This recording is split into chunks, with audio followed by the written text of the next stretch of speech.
գնում է պայքար մեր ակտիվի համար, Սյունիքի համար, ոնց որ իրանց նավթներ։ Ոնց որ իրանց նավթներ։ Այդ ակտիվի համար գնում է աշխարհակահական պայքար։ Ռուսներն են ուզում տիրապետեն, ամերիկացիքն ուզում տիրապետեն, Իսրայելն է ուզում տիրապետի, չգիտեմ, Իրանը չի ուզում որ տես բան լինի, ինքն էլ է հավակնում, բայց ինքը գիտի որ չի կարող հավակնի կոնտրոլի վրա, բայց ինքը գոնե ուզում չթողնի։ Այս կռիվները ոչ մի լավ բանով չեն ավարտվի, եթե Նիկոլին թվում է որ այս Վաշինգտոնյան բաներով ինքը այս կռիվները ավարտեց, դա թյուրիմացություն է, ու տգիտություն։ Սա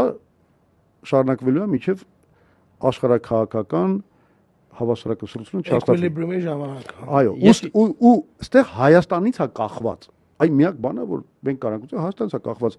այդ մրցակցությունը կշարունակվի թե կլուծվի ինչ որ ձևով։ Հիմա այդ Ադրբեջանը արեց այդ որոշումը ինքը կայացրեց թե Իրան վերեցին։ Ինքը սկսեց ռուսների հետ խոսալ, ամերիկացիների հետ խոսալ, ֆրանսիացիների հետ խոսալ, բրիտանիայի հետ խոսալ, ամեն մեկի հետ ինչ որ փայեր բանակցելու խնդիր։